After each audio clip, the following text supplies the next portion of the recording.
This is The Extra Point, an Arizona's Family Originals podcast, sponsored by your Phoenix Suns. Well, there are a couple different reasons why the Arizona State baseball team did not advance to a super regional this season, but my biggest reason joins us right now on the Extra Point podcast. They didn't have any magic in the mustache. George Lund, who had been there the entire way with the Sun Devils covering baseball, wasn't there, but still did a great job covering the team and just the ride that Willie Bloomquist team went on this season. George, good to see you. I really wish we were covering a super regional this weekend. I thought the Sun Devils, it might have happened for them. So just your reaction overall to the season coming to a conclusion. Yeah, I think the one thing that stands out to me is, I've said it a few times, frustrating, right? You have a year where you break all types of records. Landon Hairston broke the single-season ASU home run record. It was the first time ASU had 3 players hit 20-plus home runs. They had the most home runs as a team in ASU history, a really historic season that they're going to remember for a long time. But it comes to the same conclusion that last year did. Whether or not Landon Hairston wins the Golden Spikes, that might be the most memorable thing from this season. And the way they went out was kind of the way they went out all season. Couldn't find the big hit when they needed to. But overall, what a great year. I've definitely had some time to reflect. Cole Carlone's going to be a first-round pick. He was great to watch on Fridays all season long. New Contrada's the co-captain. His story of battling through all these injuries and getting back and playing in the biggest moments for ASU. A lot of things to remember about this year. Definitely frustrating to go out 2 games in extra innings to another SEC opponent. That's frustrating as it gets. But overall, great year. Wish it could have been a super regional, like you said. There's a chance that ASU would have hosted a super regional if Milwaukee were to pull off the upset today against Auburn. But who knows? That's the what if game. But really fun year. If Landon Hairston's bat flip does not go above 3 feet, are we even having this conversation? I don't think we are. And that's the frustrating part. You go out, you lose by 1 run in extra innings, and you don't have your Golden Spikes semifinalist. Man, that's as bad as it gets. Doesn't really happen in the major leagues. Can't think of one time I've seen somebody get ejected for bat flips, but I know college baseball is trying to snap down on it. Obviously he had a frustrating tournament. He wasn't the worst he's ever played all season, but you could tell the frustration was bubbling over at bat to bat. And like Willie Bloomquist said in his reaction, he was probably more mad that he took that pitch than the umpire called it a strike. And he definitely needed his bat in that last game. Who knows? Landon Hairston would have come up in the 9th inning and launched one 450 feet like he has all season long in all these magical different moments. Maybe it would have clicked in that game. Obviously more just what ifs, but man, you really would have liked to have him in that final game. And, I'm okay if the rule is if you flip the bat, you're gone. It's a little silly based on where we are and what's happening in youth baseball. And I don't think it gets any better right now than the WBC when two countries are going at it and there's just emotions. And I didn't think it was egregious. It did kind of show up the umpire. So, yeah, if you want to toss him for the game, I get it. It went up pretty high. But for a second game to get thrown out and have to sit out a second game, this to me is the exact same thing as the targeting rule. The rule has gone too far. It's hurting teams too much for a simple mistake. Where do you come down on whether or not a guy should be suspended for the next game or the next half in football? Yeah, Willie Bloomquist said it perfectly, in my opinion, after the game. Have some feel, right? The emotions are high. This is an elimination game for both teams. Nebraska's the home team. ASU's trying to do something that they haven't done in 10 to 15 years, get back to a super regional. There's a lot of emotions in a game like this. And for an umpire to make a judgment call like that, assume that he was mad at the call over versus, mad at himself, which, again, that's subjective, that's opinion. It's tough to make that call in the moment. But as an umpire, you're ejecting him based on the rule that you can't flip the bat like that. Well, as an umpire, you have to know that there's a suspension that comes with it. And if ASU wins this game, they have to play another elimination game on top of it. So I thought Willie Bloomquist made a really good point. A warning would have been perfect there. The bat didn't hit anybody. It's tough to gauge that call in the moment, but what it looked like to me was Landon Hairston thought he was getting walked, so he was in the middle of throwing his bat kind of to the side, and then the frustration when he was punched out was to kind of let it go in frustration. So again, that's opinion. It's hard to gauge that at the time, but all the umpires come together and assume that Landon Hairston meant something against the umpire in that way, and then the ramifications of he's out for the next game when that's another important game have some feel. That's my opinion. I know the people are really tight about how the rule book is. Oh, well, that's the rules, but it's the postseason. He's frustrated. I think there's more that goes to it than just that. And now we all look for breadcrumbs for the future of Landon Hairston. We didn't get a chance to hear from him after that game, and are wondering if he returns to his hometown team, if there's a monster NIL deal out there waiting for him, if he's a Golden Spikes Award winner, and what could have been for Arizona State baseball. So you actually talked to Landon Hairston earlier in the season, and I want to play that right now. Here's what Landon Hairston had to say about how he feels about Arizona State, and specifically his manager, his skipper, Willie Bloomquist. Yeah, he's the reason I came here. I got recruited pretty early on in my high school career, and I heard that he was the head coach and had a lot of conversations with him, and that's the reason why I ultimately came here. So, yeah, knowing that he's going to be here for my last 2 years of college, that's pretty important to me. So, yeah, I'm looking forward to it. All right, so give us some context now about when that conversation took place, as Sun Devil fans are wondering if this is another Sam Levitt story where a school with deeper pockets potentially comes in here and steals the Sun Devil star player.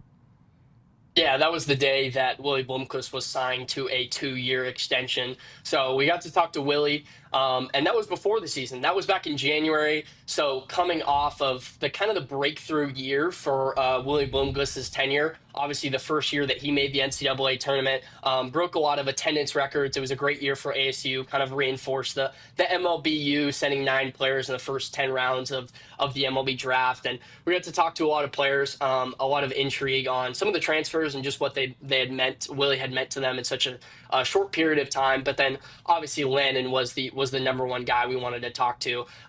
He's an Arizona native. Obviously, the feeling then was that he was going to take a big step.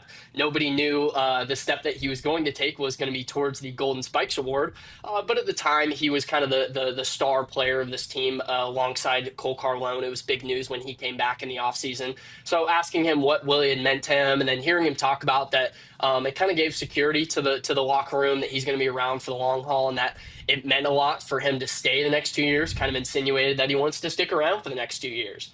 And to me, the way that his season concluded, I believe there's unfinished business for him. I think that it helps that he's an Arizona native. Obviously, Sam Levitt wasn't an Arizona native, so him coming here, a little different situation. Willie Bloomquist recruited Landon Hairston from a really young age in high school. Obviously, Sam Levitt was a transfer, so not a ton of connection in terms of Willie and Landon have known each other for a really long time. Willie's helped him get to the point that he is. Landon's matured to the man that the player that he is today. And there's been a lot of that over the 2 years. So I think the connection, the bond that they have is really strong. Obviously, Landon mentioned right there that it means a lot to him to stick around. And I just think the way that his season ended, being ejected in that game, that's something that's going to be on his mind all off season. And I believe him coming into this next year, sticking around with some unfinished business, that to me feels like the mature thing to do to come back and get back to ASU, get back to the tournament here, and then really make a statement here and not leave it how he did. So I think they're two different players. Just talking to them a lot, it's two different upbringings in terms of how they got here. I think Landon sticks around.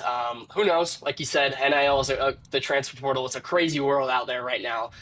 There's a lot going on. I assume a few SEC teams will have some luxurious offers, but hoping he sticks around like Cole Carlone did for his junior year. And I do wonder if even if you were offered millions to go somewhere else, if it would be worth it to go somewhere else and win, but have the memory that he would have as his last at bat at Arizona State. So I'm old enough to remember when Landon Hairston was a little boy running around and his dad was playing for the Arizona Diamondbacks and interviewing his dad, and the fact that he went to high school here and is 2 years in. The only thing I think that might keep him from coming back would be looking at the roster. I know it's hard to gauge because we still have a College World Series to play, but what does the cupboard look like for Willie Bloomquist right now as he looks at next season?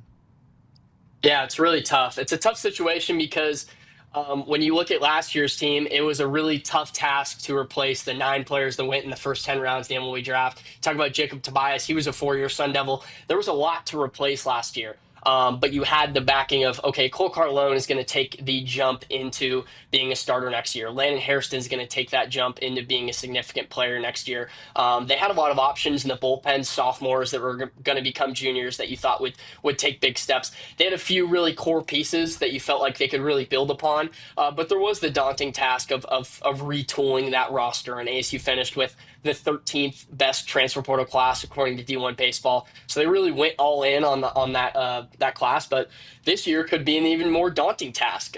Now they don't really have that Cole Carlone ready to make that next step into the rotation. They're practically going to lose their entire rotation. Cole Carlone, Colin Linder will probably be draftees. Cole Klecker's out of eligibility.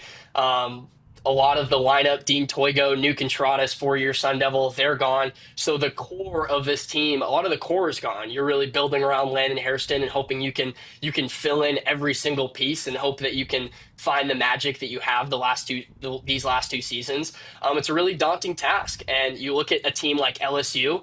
LSU won the national championship last year and they didn't even make the NCAA tournament. It's really hard to retool in this era of college baseball. You can't hit on every single player. Willie and ASU was lucky to hit on a lot of them this year. But it's a tough task to be able to do that again. I agree with you. I think that could be one thing that goes into it. Landon Hairston, at this point, he's had 2 years in college baseball. He's been to 2 NCAA tournaments. He probably wants to keep playing in NCAA tournaments. And obviously ASU's shown they can do that, but it's getting tougher year after year. Yeah, and more on the state of college baseball as well. I mean, we saw what happened in Tucson this year, and these are teams that have the deep pockets, but I do wonder how much money, NIL money, is affecting college baseball clubhouses. Do you have a feel for that?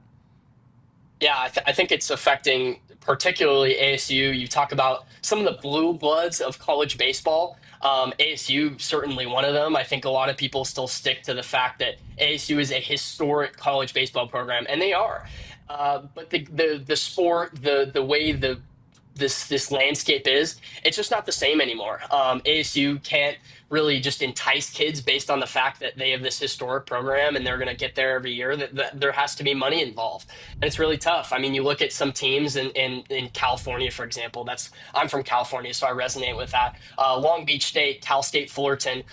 Those are 2 of the historic college baseball programs, but it's really tough for them because now the SEC is stealing a lot of that really high talent in California. So it's just not the same landscape. I mean, even the same thing in Arizona. There's a lot of kids that are going down to the South, even though that's as different as a landscape as it gets. So it's just not the same anymore. ASU obviously has the reputation of still producing MLB talent, and that was a lot of the talk in the preseason from talking to Sam Peraza, their recruiting coordinator, talking to Willie Bloomquist. What they have to do now is they have to base it off, hey, we're this historic program, we want to win, but we also consistently send players to the MLB. Luke Keyshaw, Spencer Torkelson are 2 names that come to mind as of late. And they have to build that way. They have to take kids that are off down years. That was a lot of their roster this year, was taking kids from the SEC that had down years and trying to retool them and help them make that next step. Cole Klecker, he was an Arizona native, but he had a great freshman year at TCU. He went on to Omaha, but he's had 2 really down years, and ASU has to take that chance with a kid that they know is from this area that wants to come here for the history, but also hasn't had a great track record as of late. A lot of the guys that ASU brought in this year, outside of Dean Toigo, who is the Mountain West Co-Player of the Year, didn't have a lot of success these last few years.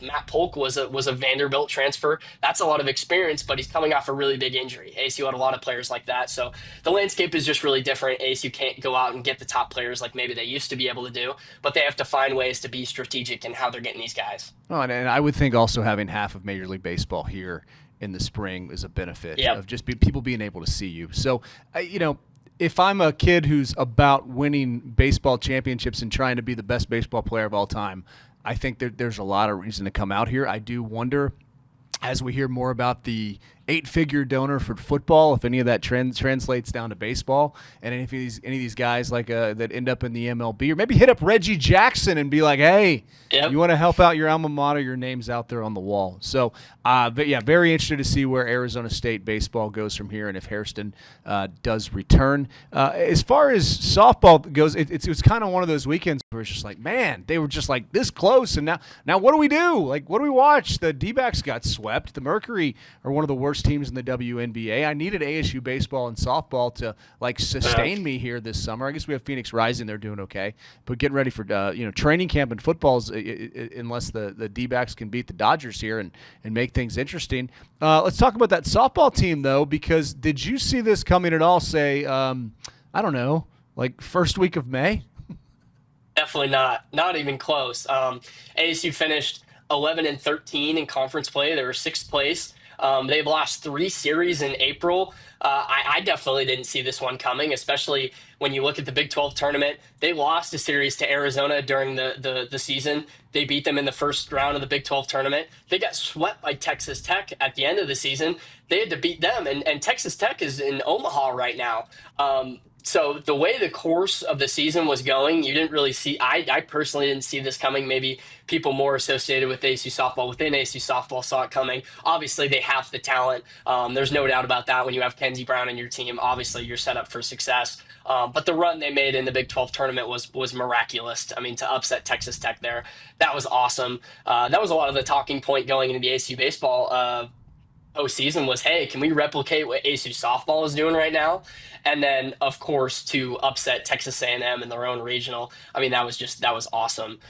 So the way the course of the season went, I certainly didn't see this coming, but I think that's what makes diamond sports. You talk about baseball, you talk about softball. I think that's what makes it so great. I think there's an argument to be made that women's softball itself is maybe my favorite women's sport to watch, just because of the upsets that go on every year. I know the NCAA tournament is always a joy to watch.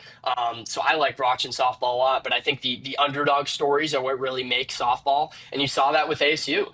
And then obviously to go into Texas and win that first game, and man, they should have had that second game, blow it late and then lose the last one. Really tough way to go out, but against a really, really good Texas team that of course is playing in Omaha right now.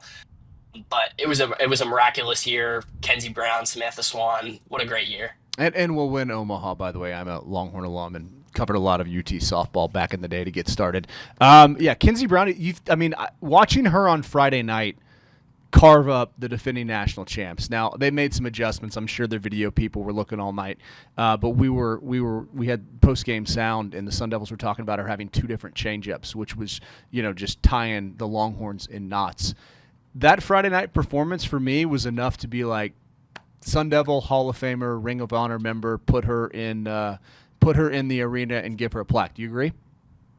I totally agree. I think talking about it too, the way that she handled this offseason and stuck around, I think that's massive. I mean, you saw as soon as the ASU softball season ended, a lot of players instantly hit the portal.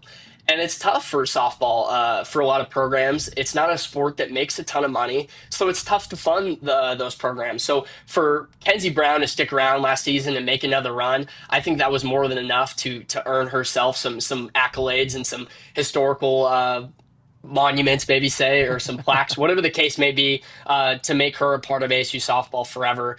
Just the run that she gave the team this season, I think that was great. I mean, the one thing about softball that always amazes me as somebody who really likes baseball is the fact that they can throw 180 pitches and they're on the mound the next day.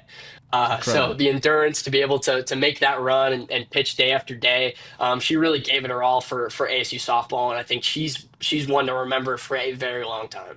All right, let's talk about the cupboard for Megan Bartlett. What does that look like going forward here?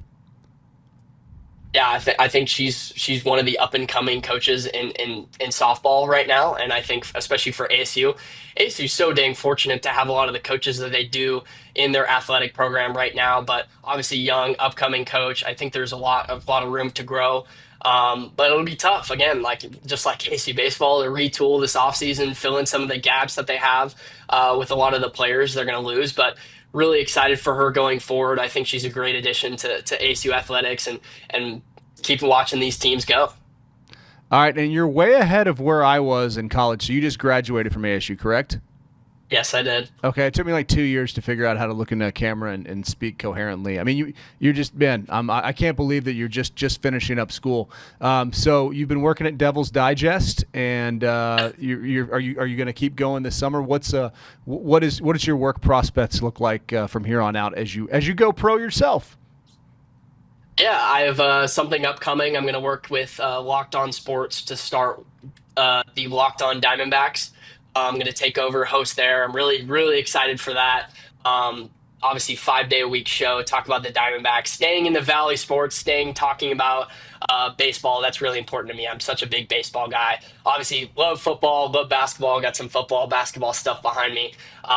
Love those sports, but I played baseball growing up. Just comes easy to me. I've stuck around here. I've been around here for 4 years, kept close to the Diamondbacks, although not the team that I liked growing up, but now they're my number one team. So excited to get that going. That's a little more part-time, so still looking for more opportunities. Want to keep doing more and more. I wrote a lot throughout college, wrote for Devil's Digest, game stories, previews. Last offseason, I was in the Cape covering baseball out there, wrote more stories out there. So want to keep writing, but also want to keep staying on camera and trying to do as much as possible. So looking for more opportunities, looking for more ways to cover sports. I'm assuming you feel the same way. It's a passion. It's something I like doing, waking up every day and getting my job is to go talk about sports. That's awesome to me. So I want to keep doing that in whatever capacity I can. Love baseball, but obviously would love opportunities doing more football, doing more basketball, whatever the case is. Love sports. I definitely take you more serious with a mustache, so I don't think you can get rid of that anytime soon. Your favorite, so we hired another member of the Devil's Digest team, Hoda Rubino, man. He knows how to find stars. Justin Lacertosa is now the newest member of our sports department. What is your favorite Justin Lacertosa story? Oh, man. There might be too many of them to count. Justin was one of those guys where you just knew he was going to be a star at what he was doing really early on. I remember when I was still finding my footing, I remember just seeing him dominate the spear, whatever that was, doing AC football or doing basketball or posting all these stories or really getting his face out there for WCSN where he ended up being the president. Justin was just all over the place. I think going this past year to San Francisco to do Radio Row with him and following him around trying to get these interviews with all these big stars, that's something that really, really stood out to me. I remember Ryan Fitzpatrick was a part of the Pat Run, or he was associated with it, or he was talking to somebody. Rob Riggle was wearing a Pat's Run hoodie. And I remember I was just walking around and I saw Rob Riggle wearing that hoodie. And we're in San Francisco where it's media all over the place, but I saw ASU Connection right there. And I texted Justin. I said, hey, you can come get a Rob Riggle interview. I'm sure he'd love to talk to somebody at ASU Media. And Justin was there in like 5 seconds. I think he ran across the entire he place like teleported? to come get him. Yeah, he teleported. And then we got a good Rob Riggle interview of him talking about the Pats Run because I believe he was associated with it somehow. And Ryan Fitzpatrick was there and was like, oh, man, my family's with the Pats Run. And that was a hilarious moment. Justin got that interview. But Justin's a really hard worker, and he'll do whatever it takes to get that interview. And that's something that I noticed from day one. If you were going to ask somebody the favorite story about me in college, it's probably something with like a lampshade on my head. So you guys are crushing it. You're way ahead of the game, man. Keep going. Can't wait to listen to you on Locked On D-backs, and look forward to having you back on here again to talk some ball. Thank you. Appreciate it.